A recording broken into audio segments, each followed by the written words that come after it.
Hey guys, Tony Rowe back in action with another Lee Chess Rapid game. I'm going to start off with the English.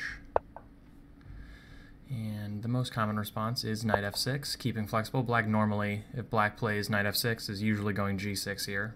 But, of course, transpositions back to the Anglo-Slav are possible, or QGD style lines, even the symmetrical. One nice thing about going c4 and g3 instead of going knight f3, for instance, so far, is that b6 here would run into bishop g2. Okay, so I'm going to go knight f3. I could go bishop g2. The only benefit to going knight f3 is that bishop g2 could be met with e5, which is fine. It's just a different line. I'm just precluding black from playing that line. He goes g6. The most popular English way to meet this is with b3 and bishop b2, so I'm going to do that. I could, of course, go into a normal Fianchetto Grünfeld with d4 right now, but I'm not going to do that because I'm a jerk like that. So we're going to keep it Anglo style for now, and I will confess that this is not a line that I've studied a ton.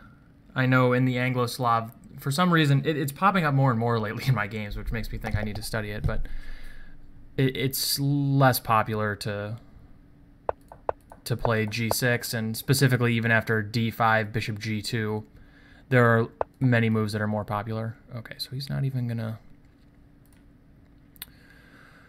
go d5. I'm going to play d4.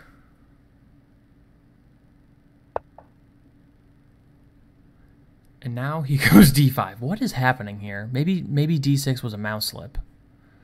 That is bizarre. Okay, well, I'm just going to go bishop g2. I'll pre-move b takes c4. So now we just have... Yeah, I mean, it's a tempo down version of a normal line for black, except that I've been forced to play d4, which I don't really much mind. So my usual procedure here now for white would be to set up e4 somehow. So knight c3 and queen c2 perhaps, or knight b to d2, queen c2. Other ways are possible though. Even knight fd2 is worth considering. Pushing e4 as fast as possible, opening up the bishop on g2 as well.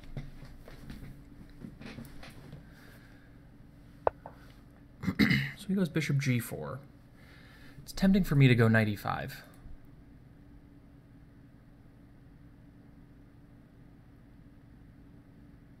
Also just go h3.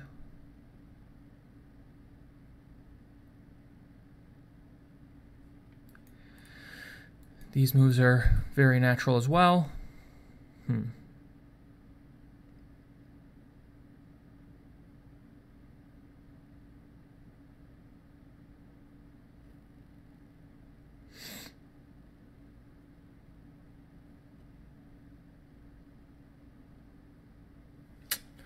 I am not sure. Not sure. So if I go... The only thing I don't like about knight e5 is that when the bishop in this line goes to f5, a lot of times I really like playing knight h4. So hitting the bishop, forcing it to go to, like, let's say e6, and then it's easy for me to play e4. If my knight is already on e5, I can no longer do that. And also he's going to challenge it with knight d7 at some point, and probably I'm going to want to drop it back. I'm not going to want to exchange that much. So I'm trying to think... Knight b to d2 is the most obvious choice. That makes the most... I mean, that's the most obvious choice. I'm not sure it's the best choice. Knight e5 looks kind of principled.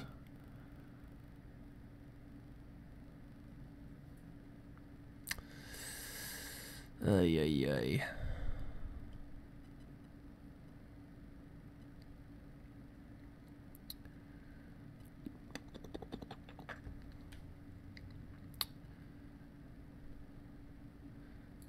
So if knight b to d2, knight d7, what am I playing there?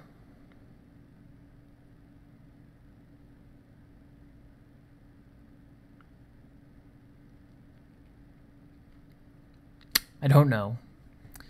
Can also just go h3. You know what, somehow knight e5, it just seems like the move, though.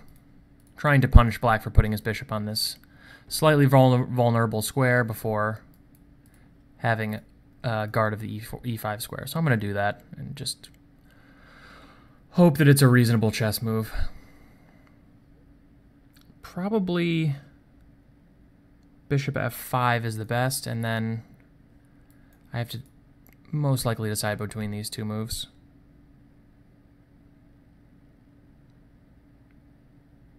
Knight c3 is a little bit more natural to me. I like that my queen guards the d-pawn in that case. Probably doesn't much matter. Maybe the pressure on d5 is relevant after knight c3. So if he goes bishop f5, I'll probably play knight c3. I don't see any way for him to exploit the d-pawn. And if he goes bishop f5, knight c3, knight d7, what am I doing? I'm focusing on bishop f5, by the way, because I think if knight d7, I can take, and then perhaps e4 even. Attacking this knight and blowing open the center. That might just end up being very comfortable for white. There are some complications here, like bishop f5, knight c3, knight d7, and then d5 is a little bit loose because he blocked the defense of the d-pawn. So bishop f5, knight c3, knight b to d, bishop f5, knight c3, knight b to d7, c takes d5. So what happens there?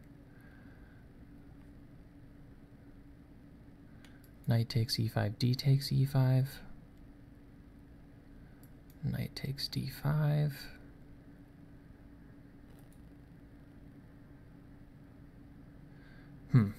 I might be winning a pawn there. It's getting a little messy for me to show the variations, but I think black might suffer a little bit in that variation because b7 is hanging.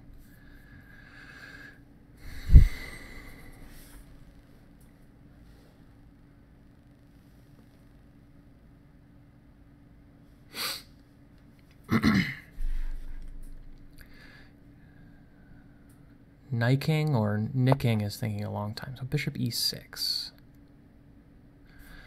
It's logical. Upping the pressure on this dude.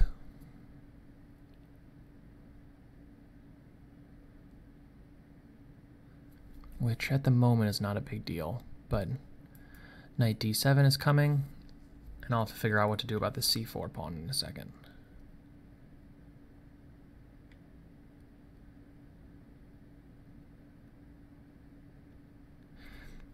I'm thinking about queen c2. The only thing about queen c2 is that eventually it allows bishop f5 again. Knight c3, knight d7.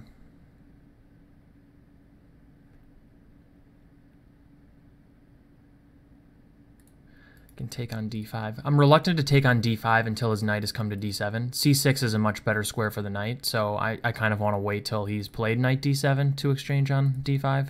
That's the normal sort of mantra here. I'm kind of just questioning these moves specifically.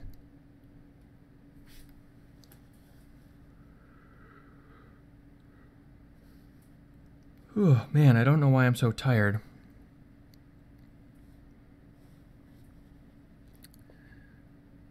I guess at least for the moment, he's not even really threatening to take here. I'm just going to go knight c3. I just sort of realized that taking here is maybe not that great for black, because after he moves it, I'll take on d5, and I think those complications should be at least okay for me, probably a little bit favorable. So we'll just go with knight c3, and if he takes on c4, I might take with the knight.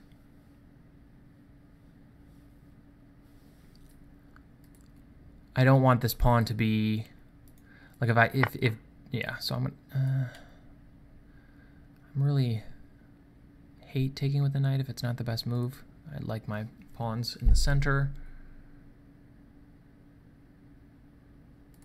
Yeah, I'm going to take with the knight. I think after a knight comes to d7, I'm not going to be in love with this pawn being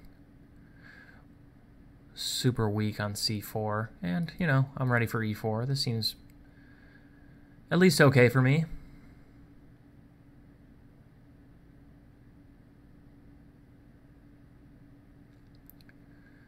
Down the road, I'll have to watch out for c5 breaks by black, especially if this diagonal becomes a little bit more open than it does now, and black can exploit the opposition of these bishops along the long diagonal.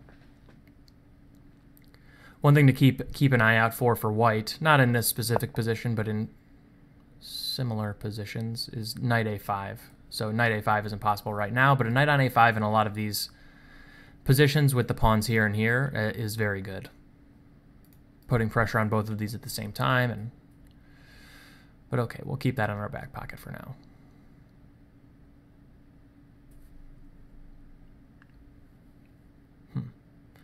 So I'm guessing he wants to go to one of these squares, which makes logical sense.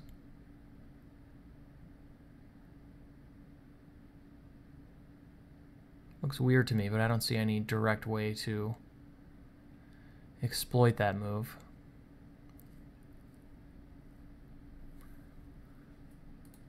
I think I'll probably just go e4. I'm just making sure that this d pawn isn't too weak if I do that.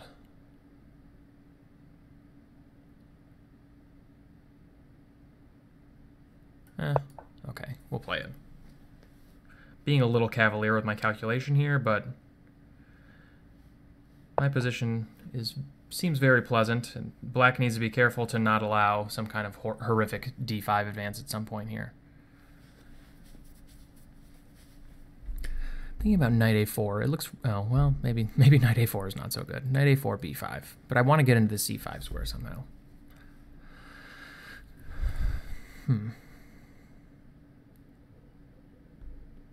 h3 maybe? Just a solid, slow improvement move, taking away these squares from black's pieces. Seems natural to me. Is there anything better? Something just like queen d2. Queen e2 might be possible, planning rook a to d1, with the idea that queen e2, queen takes d4, knight d5 might be a thing. So if I go queen e2 is all of a sudden calling out my name now. If you can't take this, I'll be very happy to go rook a to d1. This is my only real weakness, and also it's sort of clear now that my plan should be, at least in my opinion, to prepare d5.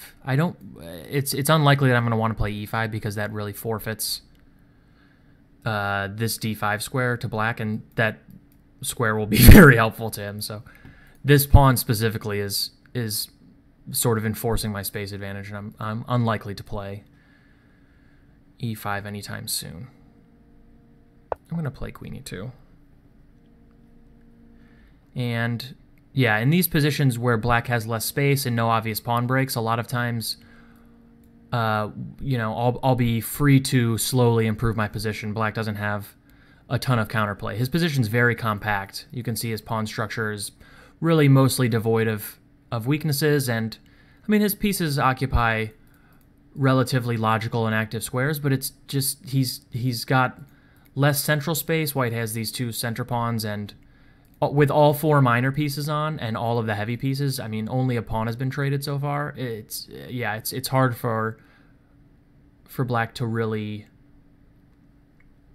maneuver well with this lack of space. So at least for now, I might try and slowly improve my position with moves like h3, rook fe1, rook a to d1, or possibly if he, like, let's say, goes something like queen c8, which is a move I would consider. Maybe I'll go rook f to d1 instead and go rook a to c1 to keep my rook lined up with his queen. And I might go rook fd1 first, just so bishop h3 can be met by bishop h1.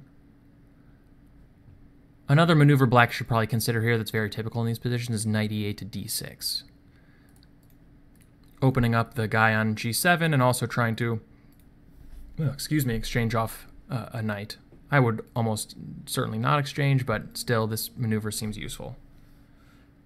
God, my pharmacy's calling me. I never turn off my phone. Yeah, I'm going to play rook fd1. And if he goes bishop h3, I'm going to play bishop h1. If he plays bishop g4, I'll probably play f3. I don't much care if he does that. If he goes bishop g4, f3, bishop h3, I might let him take on g2. Now that I'd have these two pawns on light squares, and yeah, my bishop's kind of a little bit crap, I might let him take that one. Probably I'll just play rook c1 here. When he takes, I'll take with the queen. And I still think white has a more pleasant position.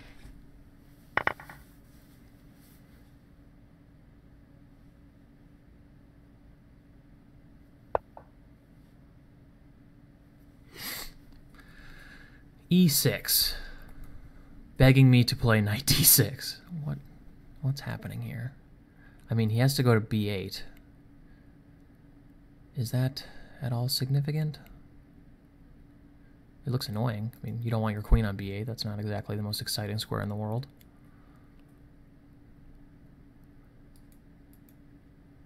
Maybe then knight a4, planning knight c5. I'll get the arrows right one of these days, guys. I 100% promise. I'm literally the worst. Maybe knight e3, looking to go d5. Such an egregious weakening of the d6 square. Normally white has to beg for that kind of thing. Maybe bishop a3. I don't want to play knight e3 necessarily yet because this is so weak, even though playing d5 is a very natural plan. I can also go knight a5 and just pin his queen to the b7 pawn for a while. That also makes some sense.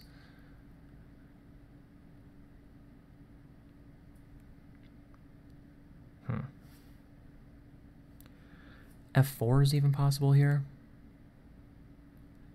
It seems unnecessary right now, though. e5 is not a particularly great threat, and, you know, I'm not going e5 or f5 myself anytime soon. So f4 looks nice, but maybe it's not the move I want to play.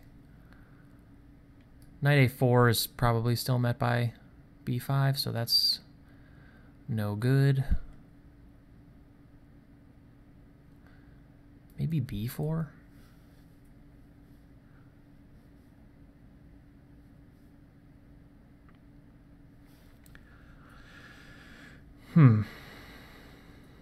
b4 is interesting.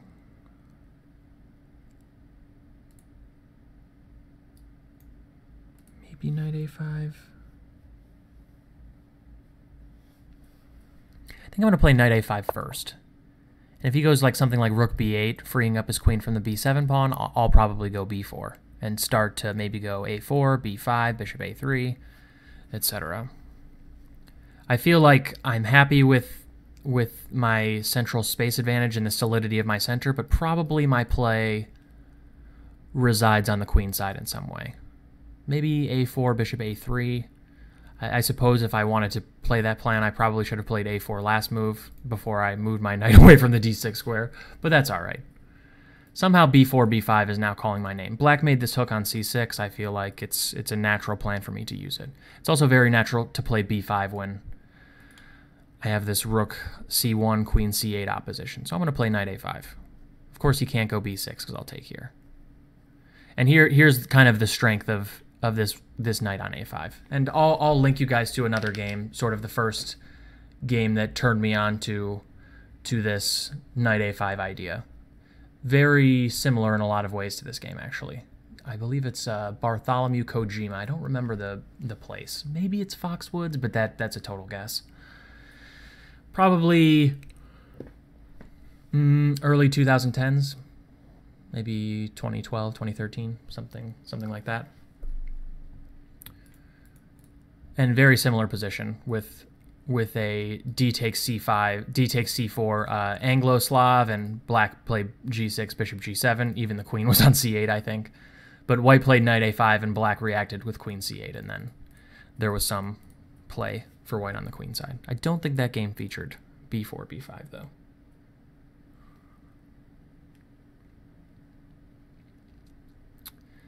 I do sort of want to speed up here a little bit.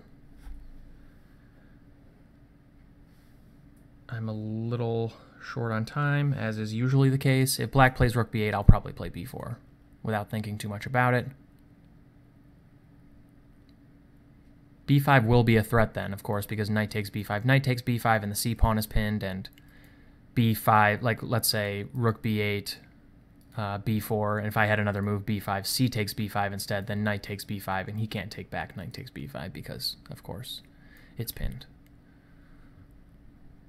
And if black allows me to take on c6, take on c6. Even if this thing is defended, that's going to be a permanent weakness that probably is not going to treat black the way he'd like to be treated. So at some point I do want to relocate this bishop to a3, though. I feel like that's a natural step. This d4 pawn is not under a ton of pressure, and so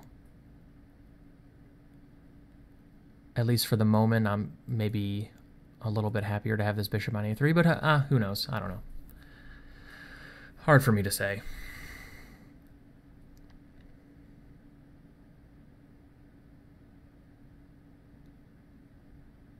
Again, knight e8 would enter my thoughts, and if b4, maybe knight d6 is just in time to stop b5. Of course, I could meet knight d6 with a4, and then I'm threatening it again, but maybe even a6 in that case.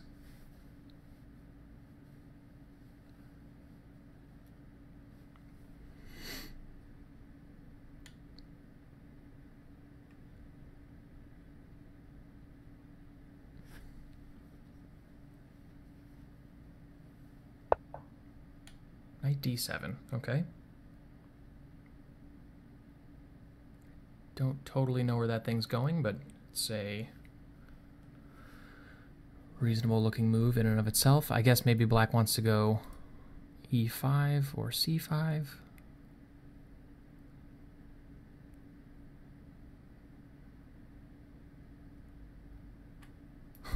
Possibly f5, that'd be kind of wacky.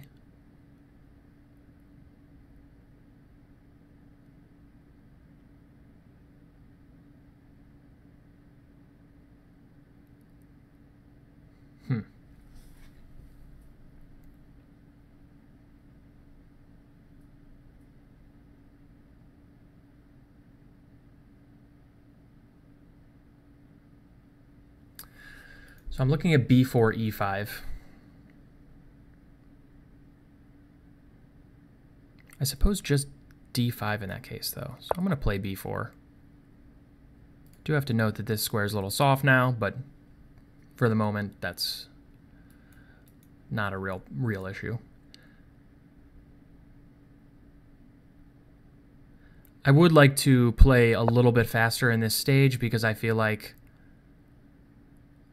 black is under a little bit of pressure here, and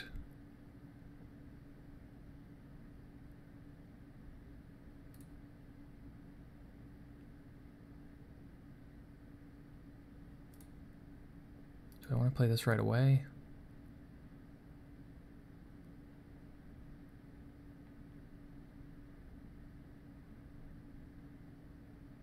I think I will, actually.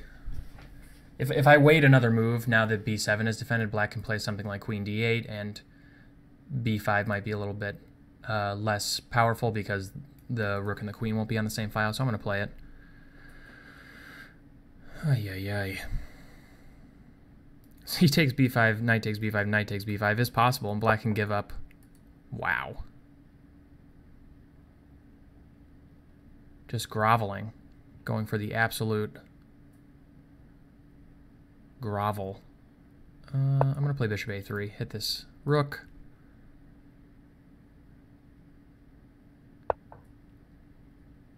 I can play this, hit the other rook. Yeah, I think I'm going to do that. The point is that knight c7, d takes c6, drops the c-pawn. Black is in some trouble here, I feel like. If he doesn't want to lose an exchange, he must play knight c7, but b takes c6 looks kind of like a blowout. If b takes c6, knight takes c6, well, maybe rook b7 in that case. But Yeah, I guess he's losing exchange anyway because knight e7 will be force him to play rook takes e7 and not lose a queen. So black is in some trouble here. As long as I, you know, keep pace, I think this game is probably objectively winning at this point. These are the kind of games I like to play. I mean, I like playing these Englishy style positions where there's a lot of positional complexity and where I can slowly build up my position. And I think I had pretty good preparation here, pretty good understanding of the position, and as long as I don't bungle this tactically in time trouble, which I am known to do on occasion, then I think I'll be in good shape.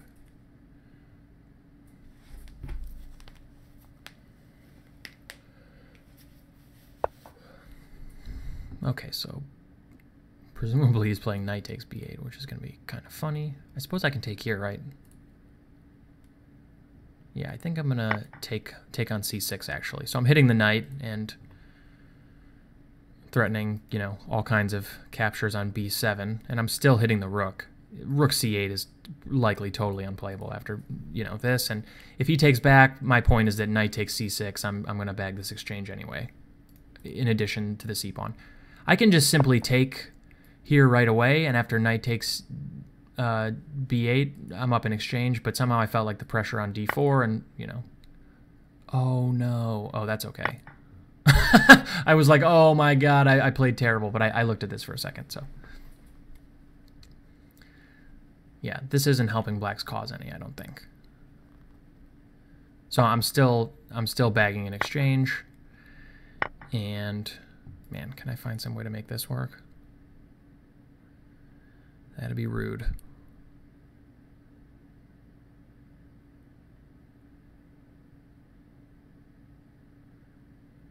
I don't want to think for too long, but this is almost getting to the point where some nasty combinations are working. Like knight d5. E takes d5, rook c8 is my idea. And if queen d8, I think rook c8 anyway. Rook takes c8, takes, he must take, and then boop, knight e7 check, winning a queen.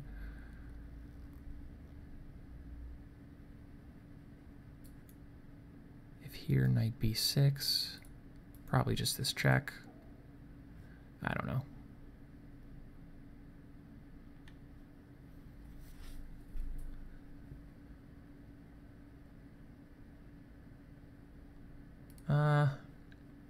Yeah, let's give it a whirl. This move looks pretty strong at a quick glance, and it might at least pose black some large problems. Queen d8 is the most obvious move, but I think that loses to rook c8. Queen d8, rook c8, he might have to play e takes d5, I'm not sure. So again, queen d8, rook c8, of course, pinning the queen. So if rook takes c8, d takes c8 equals queen, queen takes c8, knight e7 check, knight takes c8. So he goes rook. Yeah, I guess that's a reasonable move, isn't it? Do I have to just move my knight now? That'd be kind of embarrassing.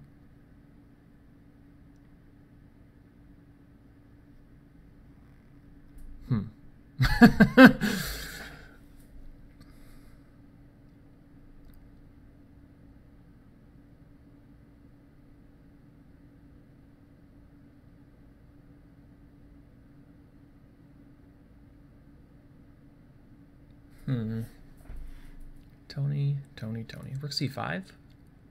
Probably should have looked at this before I played the move, but, you know, whatever. To each their own.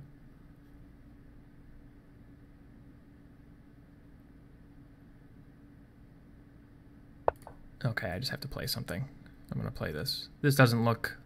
I think queen a4 is fine. Oh, all right.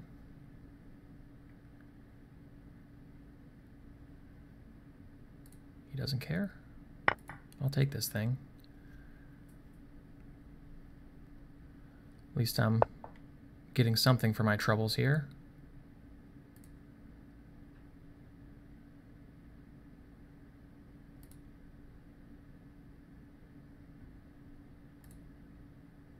that doesn't work at all. Okay, I'll just go knight b4. I gotta get out of this pin.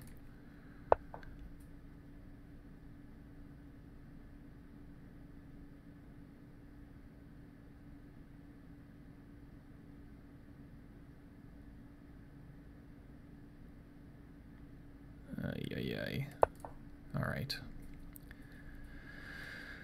Couldn't save the d pawn, unfortunately.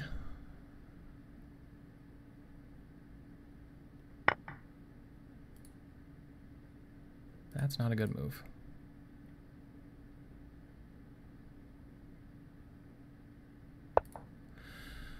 I'm sort of bungling this, I feel like. I am up an exchange and a pawn, but I feel like probably when I turn on the computer, I'm going to have found something quite a bit better than what I played. For instance, I have some small problems now. God, are you kidding me? All right, well, I'm up a pawn. This was pretty seriously bad. Terrible. This is not at all an easy up a pawn either.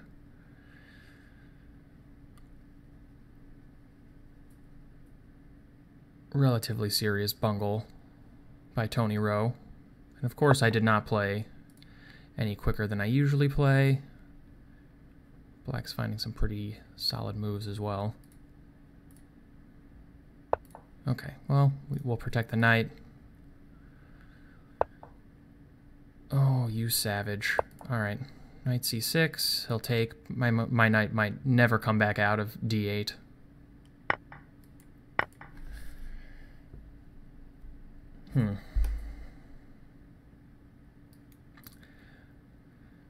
Yeah. I played better chess games in my life. I know this for certain. Queen c8, I'm essentially forced to go knight b7. My king is weak, weaker than black's. He doesn't have a lot of time, though. Keep thinking. A couple more seconds. Dang it. Okay, well, I'm happy to go into this ending a pawn up.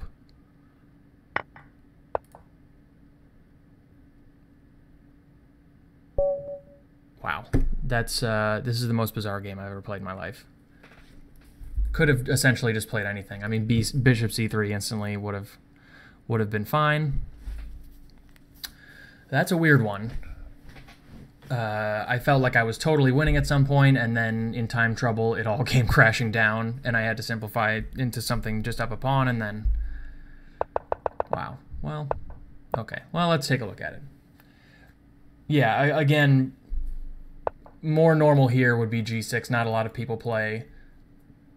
Go into meet c4 with knight f6, intending c6 and d5. Normally they would just go c6 here, for instance, hoping, of course, to go back into a Slav or something. But that's not how I do. So already c6 is kind of a surprise. And then I played knight f3 again. Bishop g2 is totally satisfactory. The only thing is it allows e5, which is fine. And here it's kind of a reverse Alapin. So if you think about all of the positions after c4, e5 as reverse Sicilian defenses, something like this would be a reversed c3 Sicilian.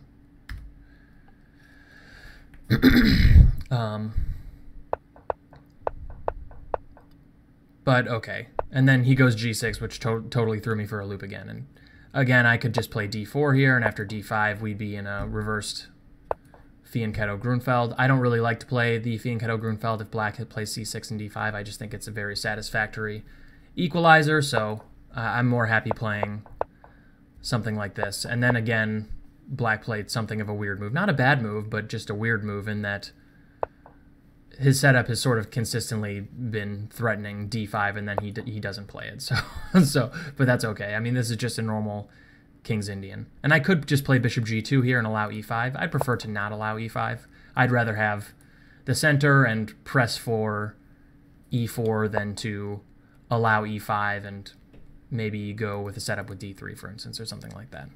Though I could allow e5 and play something like bishop g2, knight c3, and then play d4 later, and that would be a fine way to go as well.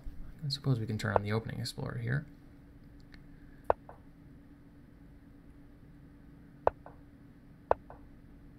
All these moves are pretty natural. It's super bizarre to me, by the way, that black went d6 and then after d4 went d5. I mean, if you're going to play d5, you might as well play it here. I mean, black can kind of very marginally sort of argue that me having played d4, maybe now he only wants to play d5, whereas after something like bishop g2, he'd rather play e5. But, you know, now he's capitalizing maybe after d4, d5 on the weakness I just created with e4. So he's kind of reassessing the situation now that I don't have the option to play d3. But yeah, I mean, I sort of don't necessarily believe it. This is just a very typical reversed symmetrical Grünfeld position that's, to my mind, just up a tempo for white. I could have reached this same position. I mean, am I crazy or am I not thinking of something or what? Yeah, I mean, I reached that position very frequently, in fact, after like a move order after knight f3, something like this. And now let's say b3. b3 now, c5 is quite good, but I could also reach the same or very similar positions, let's say after this. Right, and black has achieved the same exact setup in one go with d5, but, you know, to each their own. He wanted to play like super black and donate me a tempo as black. And now, yeah, it's a good question as to what my best move is here. I mean, there are a lot of options. Okay, so the only game that made it here between two 2200 players from many decades ago went knight e5. Knight e5 is the most natural move, and thematically, it's usually the answer to an early bishop g4 when knight e4 is not stopped by knight d7. But yeah, I mean, I also thought about h3, and after takes, knight d7. I mean, white is probably a very tiny smidge better. Just white essentially has the two bishops for not much, but black probably has good chances to arrange e5 as well. I don't know. Not sure about that one. I could also just go something like knight b to d2, and after knight d7, maybe now h3, intending to take with a knight. I do like taking with the e pawn, I'll tell you what, going f4, but I probably wouldn't think to play this way with my pawn on h3 as well, but this is actually pretty interesting. With a very serious dark square bind on e4. Yeah, I'd be happy to play this position as white as well. Rook e1 is coming soon, and maybe putting my knight on e5.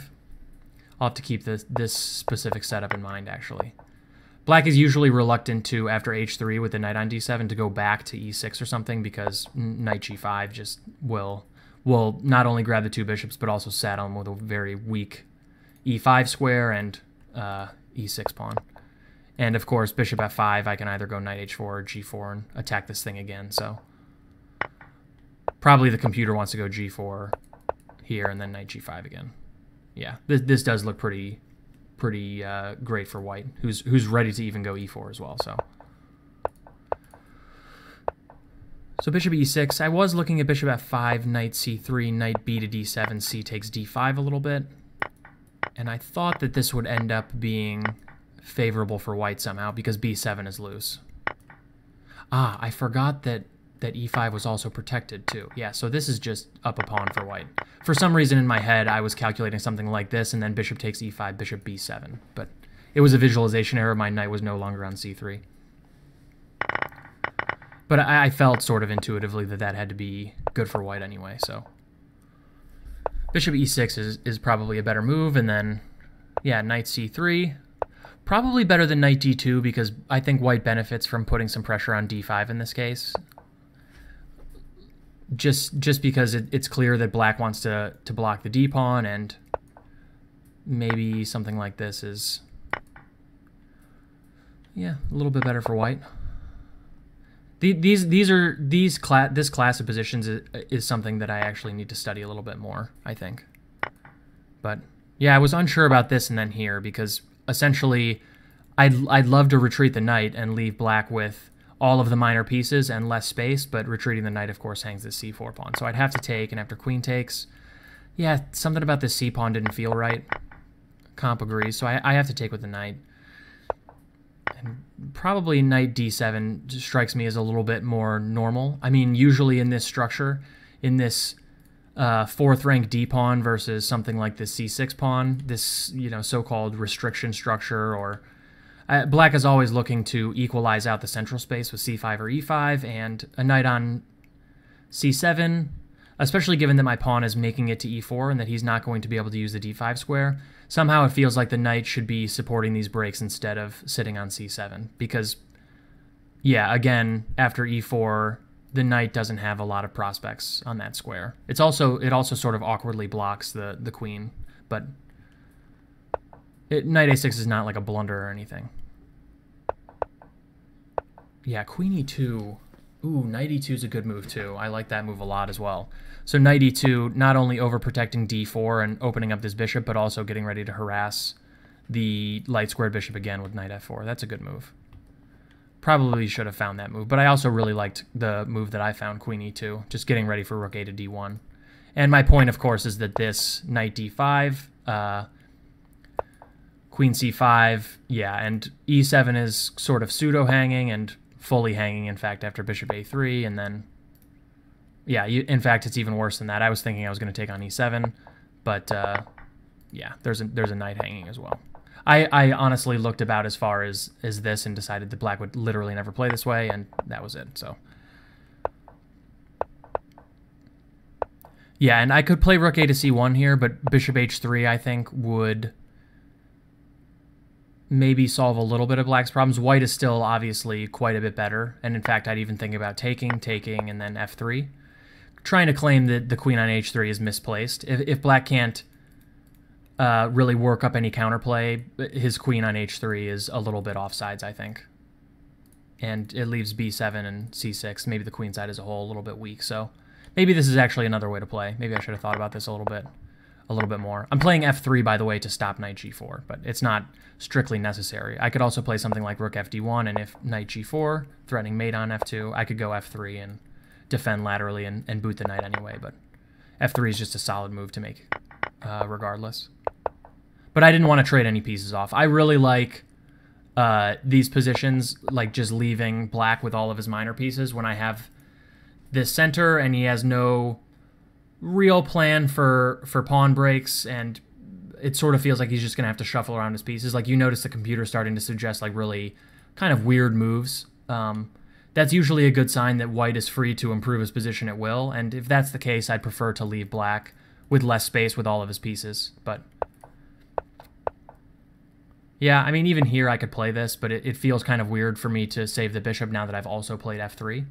I could fix the bishop with f4 at some point, but yeah, in this specific case, I don't necessarily mind now that I've gotten f3 for free, and this bishop is not very good to let black take it. So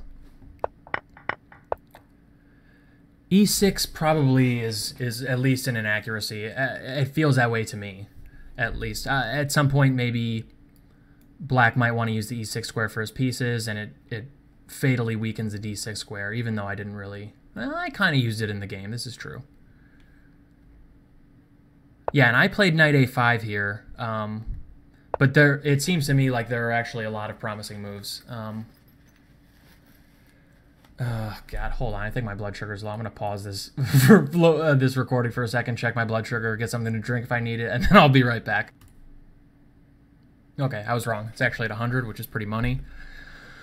Okay, so I thought about a ton of moves here. Knight a5 is the one that's sort of most thematic to me, and that's the one I decided on, but there are a lot of moves that I think are very reasonable. Again, and this is a function of the fact that white's position is very positionally pleasant, and black doesn't have a lot of opportunities to improve. I mean, moves that come to my mind would be something like f4, just grabbing more central space, clamping down e5, and maybe down the road working up some kind of a kingside initiative. Unlikely, but gaining space is always useful in chess when there isn't a lot to do otherwise. One thing I've learned a lot from my current coach, I think it's one of my biggest takeaways, is he is very good at space gaining moves when there's like not a lot going on. When I think of like positions where maybe both sides are sort of free to move about their business, one of the first things he always does is grab some extra space. So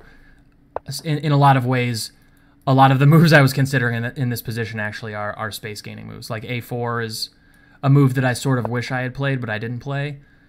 Not only stopping knight b5, which is not particularly relevant now, but also just before you play bishop a3, a lot of times it's useful to have your pawn not blocked, so in the future maybe it's free to move, and it's just a useful space gaining move. Maybe b4, b5 is the plan, or bishop a3, knight d6. Bishop a3 here is even very reasonable. Knight d6. I looked at knight d6 for a while, figuring that knight d6, queen b8 was a useful insertion for white. Then maybe I'd play something like b4. Yeah, all around it just seems like a very pleasant position for white. I think he could probably play mostly anything. But knight a5 is the move that I played. And actually, now that I'm thinking about it, let's go back and I'll show you my inspiration for knight a5. So if I can remember, let's see it. Let's test the Lichess Opening Explorer and see if it has this game. So I believe it continued as such. So this is one of the very main lines of the Anglo-Slav. So there are a lot of options on move 4 for black, bishop f5, bishop g4, d takes c4 is the main move, g6. Those are the big four. Knight b to d7 is possible, but it's not very popular. But d takes c4, you know, when black plays c6, one of the things black is preparing is to take on c4 and then anchor this pawn with b5. But I believe the Bartholomew game continued this way. And bishop e6, b3, takes. Let's see if it shows up in the top games. Not yet. g6, I believe it was knight c4. Bishop g7, bishop b2. It is determined to not show up in the top games. And I think now knight a5. Let's see if it shows up now. No.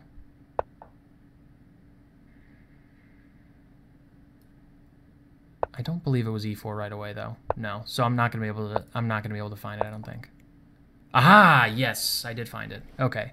So yeah, this is the game that sort of inspired me. I was familiar with this game actually because John annotated it for ChessPub, and I religiously follow the flank opening section of ChessPub. And this position is not at all dissimilar to the position that that I got. And in fact, I believe John's game continued e4. Yeah, rook d8, and then rook f to e1. And knight e8, this is again where I got knight e8 to d6 from as well. My entire knowledge about the game I just played comes from Bartholomew-Kojima, so. And then d4. So this position actually starts to look sort of scary, similar to the one that I got in the game. Yeah. And John ended up winning this game. I will link you to the Lichess link to this game, and you guys can check that out if you'd like. But yeah, very similar position. And as you can see, the knight on a5 is actually quite useful. It pins black's queen to b7 and sort of starts the pressure on this pawn chain and makes b5, b4, b5, and d5 plans a little bit stronger, let's say. So, okay, so let's go back. Sorry for that small diversion. And I decided to play b4 here. I wonder if there's anything remarkably better. I broke the Opening Explorer. We might have to live with that until it... Yeah, there we go. It has to think all the way to the current position, and then you're free to close it. So d5 immediately. Makes a lot of sense. Probably was stronger, because b4, b5 takes an extra move. If I can get in d5 in one go... About this, presumably I can just play something like queen d3. Let's just say I go queen d3. What? Oh, because the bishop's hanging, so queen d2. Yeah, if queen d3, knight takes d5, knight takes d5, then bishop b2. So I can't do that. But queen d2. Yeah, and black can't really recapture. I mean, something like this takes here is just a total blowout. Black actually can't protect the pinned knight. And something like this, of course, I just take back and I'm up a piece because he can't recapture on account of the pin. So, yeah, and if this is the case, man, black's position is quite ugly, in fact. Because I'm just going to take on c6 and saddle him with this c6 weakness forever. Or I might even just push d6. Yeah, that's pretty hideous. So d5 was a clear improvement. I missed that. But b4, I'm not sure b4 necessarily spoils anything. Rook b8, b5. Yeah, this just feels... really? So the computer wants to go for this. Oh, it wants to go for this with a slick double attack. Wow, that's dirty.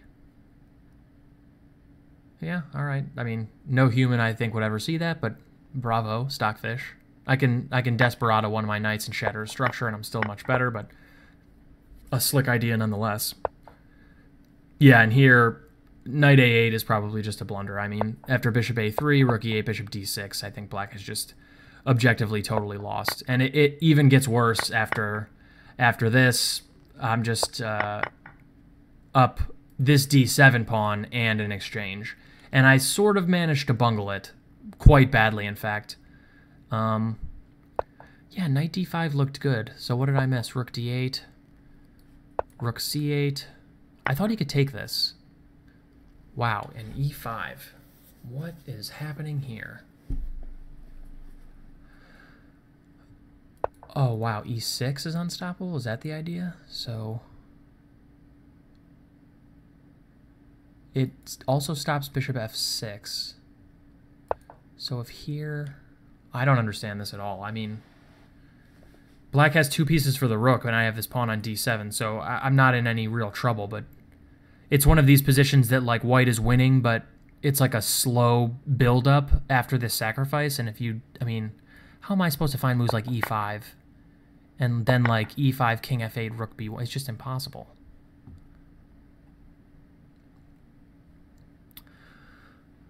Wow, that's just ridiculous. I mean...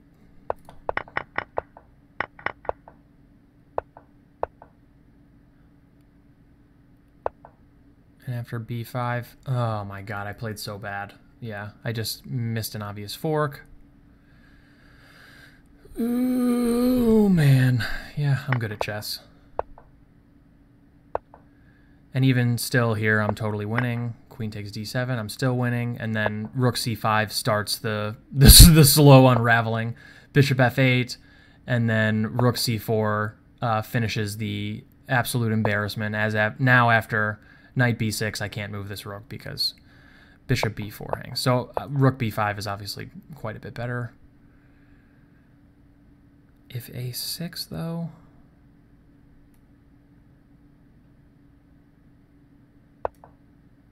oh, I just take it. God, I'm glad this game is over because I'm playing like absolute crap right now.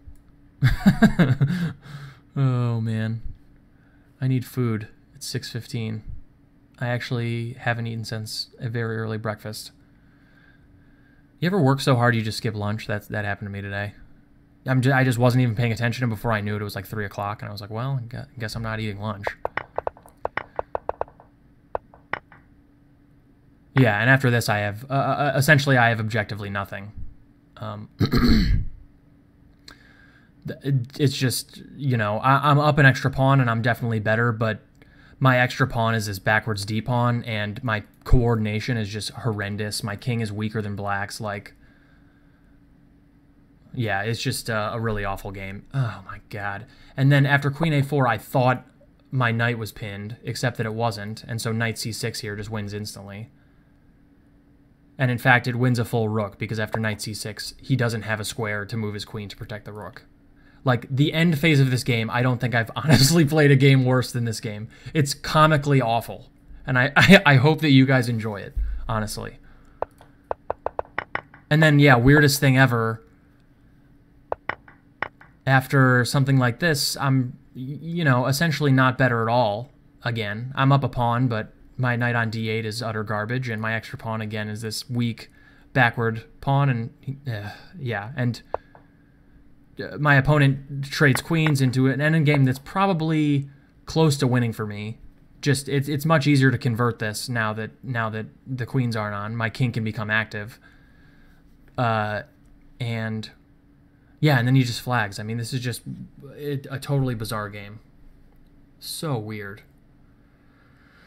But I'm not sad to win it. I feel sort of justified in winning it, even though I played like crap during the conversion phase, because I just sort of played like a total boss out of the opening in the early middle game. And, you know, by move 30 or so, I was just, you know, this position is objectively just totally crushing for white. I just had to, you know, kind of not play like a total dope, which I did not manage to do. But, you know, that's chess. I mean, you know, I used up a lot of time and built up, and as such, maybe that extra time built up an objectively totally winning position. But if you can only build up winning positions and leave yourself 10 seconds on your clock, then, you know, you deserve to lose some of these and to bungle a lot of them as well. It's definitely something that I need to work on. So,